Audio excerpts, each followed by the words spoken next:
Hello guys, कहानी की starting में हमें बे को दिखाते हैं जो कि एक लड़की का पीछा कर रहा होता है जिसके फेस पे मार्क्स होता है। और बे उस लड़की का पीछा करते करते एक डोर के थ्रू गार्डन में पहुंच जाता है जहां वो लड़की उसे खड़ी हुई मिलती है और उस गार्डन के आगे एक लेक होती है। तो वो लड़की उस लेक में कूद जाती है और तैर के उसे पार करने लगती है। तो बे भी उसके पीछे पीछे लेक के अंदर कूद जाता है और वो भी लेक को पार कर लेता है। तभी वो लड़की बे के हाथ लगाती है तो आसमान से बिजली उस लड़की के कंधे पे गिरती है जिससे उस लड़की का मार्क्स हट जाता है। तो बे उसे शिरले नाम से पुकारता है और तभी जमीन शिरले को अपनी तरफ खींच लेती है और शिरले वहीं मर जाती है। तभी हमें पता चलता है ये एक सपना था जिसे बे देख रहा था। और सुबह को उठने के बाद बे का एक दोस्त जिसका नाम केन है वो बे को एक बुरी खबर सुनाता है। तो वो दोनों मिस्टर नेंग के पास जाते हैं जिसने बे के एक दोस्त जिसका नाम वू है उसको पकड़ लिया होता है क्योंकि वू मिस्टर नेंग के पास से कुछ चुराने की कोशिश कर रहा था। लेकिन वू कहता है कि मुझे फंसाया जा रहा है। तो बे मिस्टर नेंग से माफी मांगता है और कहता है दोबारा कभी ऐसा नहीं होगा। तो मिस्टर नेंग बे से कहते हैं अगर तुम मुझे सेलेस्टियल मार्क्स ला कर दो तो मैं इसे छोड़ दूंगा।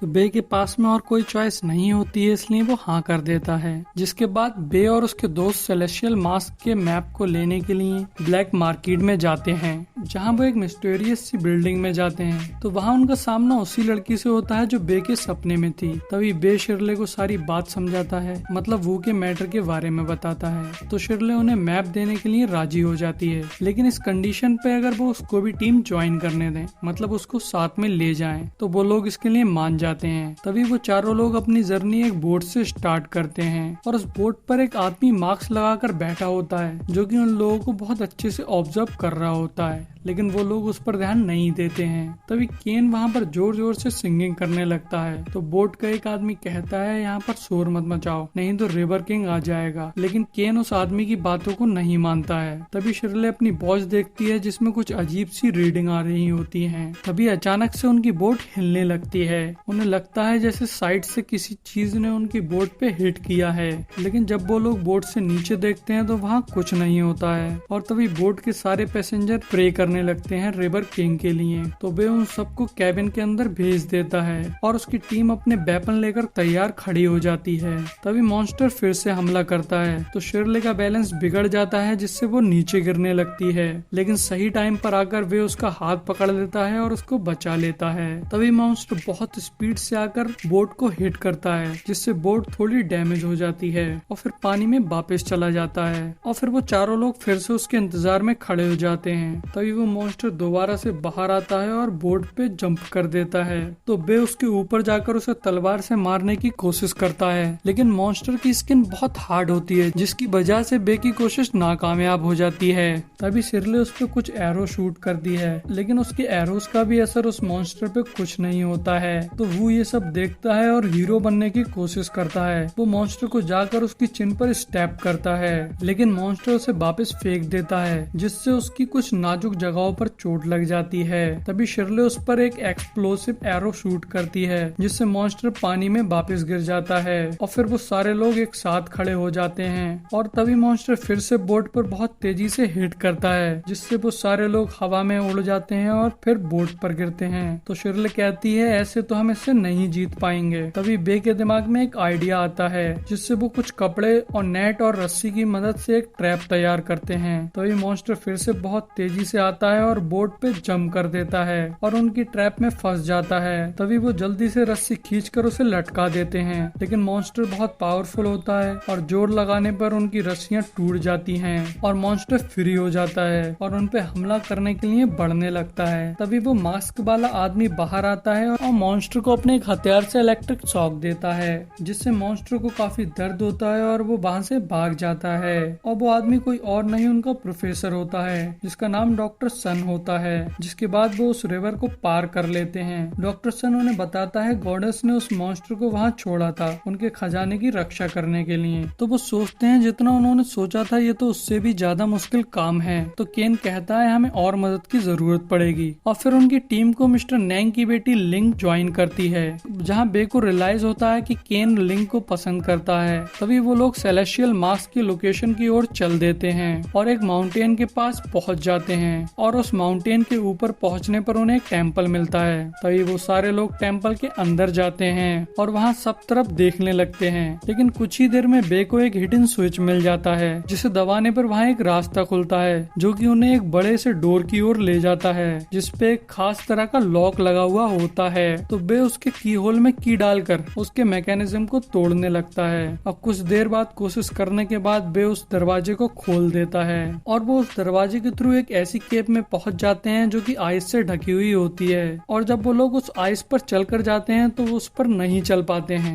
जहाँ शिरले फिसल जाती है तो बे उसको पकड़ लेता है। तभी बे फिसल जाता है तो शिरले उसे पकड़ लेती है। दरअसल उस आइस की सरफेस पर कोई भी नहीं चल पाता है। तभी वो आगे की तरफ बढ़ते हैं तो शिरले फिसल जाती है और आगे की तरफ बहुत तेजी से फिसलकर जाने लगती है। तो बे उसको बचाने के लिए उसकी तरफ कूद जाता है और उसको काफी कोशिश करने के बाद पकड़ लेता है और फिर अपने नाइफ का यूज करके वो दोनों रुक जाते हैं। और जब वो दोनों ऊपर की तरफ देखते हैं तो बाकी के लोग भी फिसलते हुए आ रहे होते हैं, जो कि उन दोनों का भी बैलेंस बिगाड़ देते हैं। अब वो सारे लोग नीचे की तरफ फिसल के बहुत स्पीड से जाने लगते हैं। तो इस बीच में शिरले अपने ग्रैपलिंग हुक से एक आइस के पिलर को पकड़कर रुकने की कोशिश करती है, लेकिन वो पिलर टूट जाता है। फिर उनकी नजर नीचे की तरफ पड़ती है जहाँ आइस के बने हुए बहुत नुकीले कांटे होते हैं और शिरले देखती है साइड में एक बहुत छोटी सी केव होती है। तो बे फिर से शिरले को पकड़कर अपने नाइफ से रुक जाता है और जैसे ही वो लोग उनके करीब आते हैं तो शिरले उन्हें किक मारकर केव की डायरेक्शन में कर देती है और फिर उनके नाइफ की पकड़ बिगड़ जाती है, जिससे वो दोनों लोग कांटों की तरफ फिसलने लगते हैं। तो बे शिरले को धक्का देकर केव की डायरेक्शन में धकेल देता है और खुद को सैक्रिफाइस करना चाहता है। लेकिन बे जैसे ही कांटों के करीब पहुंचता है तो शिरले अपना ग्रैपलिंग हुक फेंक कर बे को अपनी तरफ खींच लेती है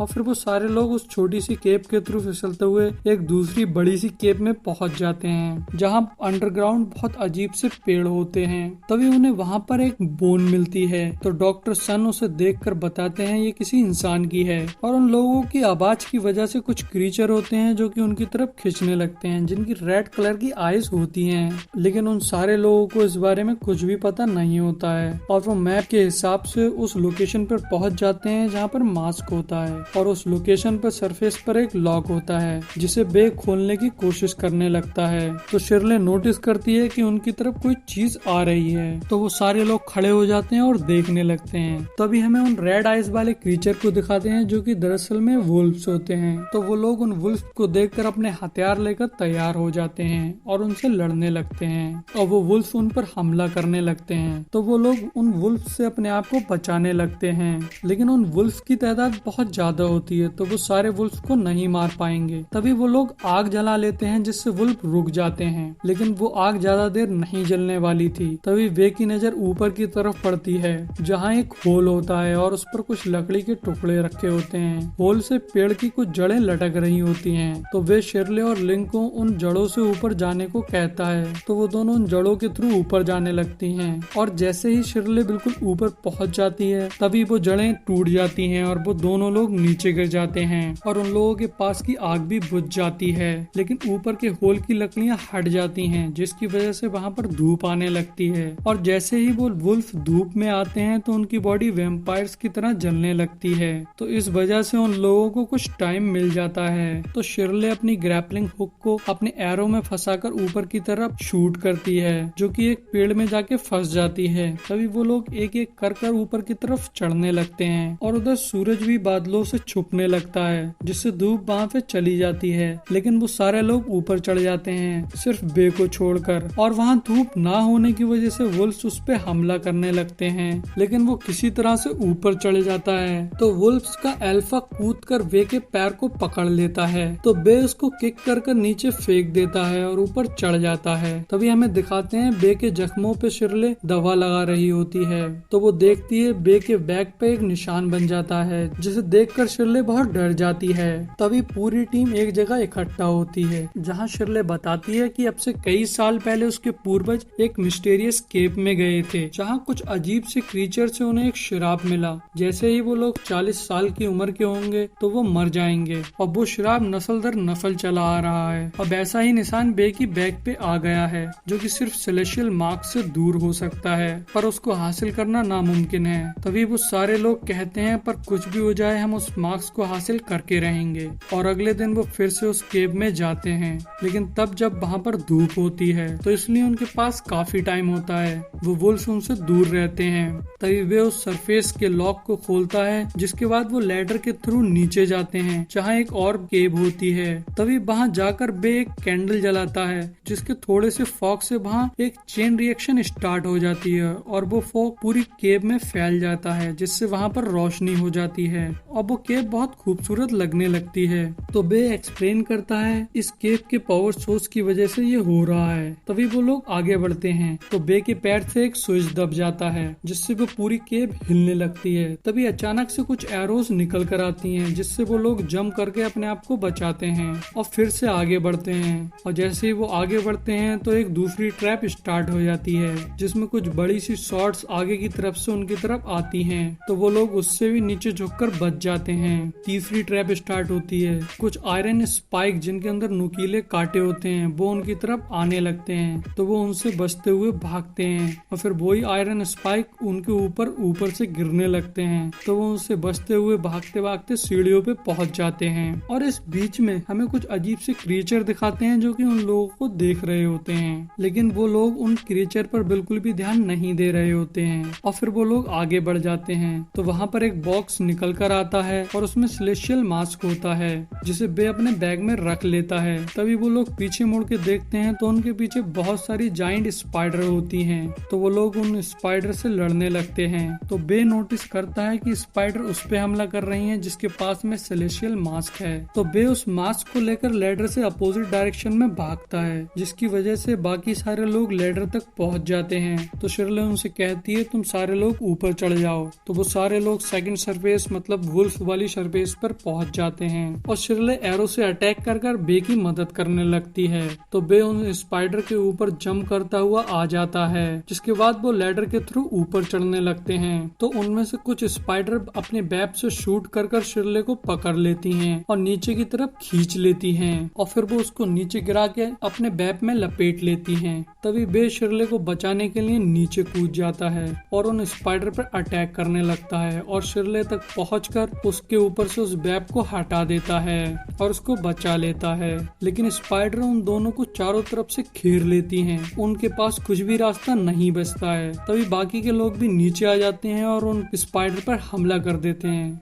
और उन सारे लोगों के नीचे आने की वजह से वो ऊपर वाला एंट्रेंस भी बंद हो जाता है और उनकी लैडर भी नीचे गिर जाती है और वो लोग वहीं फंस जाते हैं। तभी वू सेलेस्टियल मास्क लेकर पूरे केव में सब तरफ भागने लग, जिससे स्पाइडर का ध्यान वू की तरफ हो जाता है और बाकी के लोगों को सोचने का टाइम मिल जाता है। तो वो एक आयरन स्पाइक को उठाकर अपने आप को बंद कर लेते हैं कोने में। और जब वू पूरी केव में भाग रहा होता है, के पास में एक बोतल होती है जिसके अंदर केरोसिन ऑयल होता है, तो वो ऑयल पूरी केव में गिर जाता है। तभी वो जल्दी से स्पाइक के नीचे से उस कोने में घुस जाता है और वो लोग उस कोने में बंद हो जाते हैं। तभी बे उस केरोसिन ऑयल पे ध्यान देता है तो वो अपना लाइटर जलाकर उस ऑयल पे डाल देता है, जिससे पूरी केव में आग लग जाती है और केव के पावर सोर्स की वजह से वहाँ एक बहुत तेज धमाका होता है।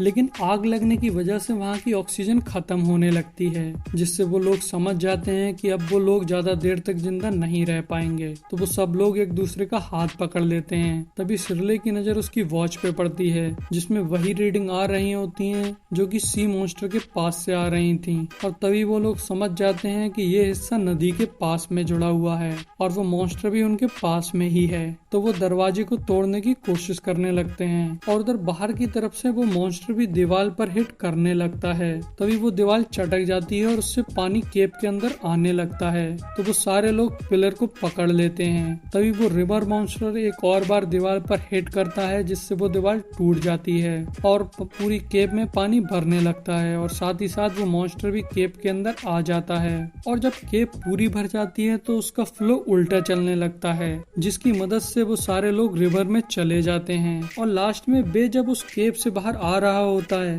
तो मॉन्स्टर उसको पकड़ने की कोशिश करता है, लेकिन ऊपर से कुछ चट्टान टूटकर गिरती हैं और उस मॉन्स्टर को दबा देती हैं और बे सही टाइम पर उस केव से बाहर निकल जाता है। फिर उन सारे लोगों को एक ट्रेन में दिखाते हैं जहाँ शिरले बे से थैंक्स बोल रही होती है क्योंकि वे ने उसकी कई बार जान बचाई होती है। और यही हमारी मूवी का एंड हो जाता है। तो गाइस, अगर आपको स्टोरी अच्छी लगी हो तो वीडियो को लाइक कर दें और चैनल को सब्सक्राइब कर दें और कमेंट करके बताएं कि आपको वीडियो कैसी लगी।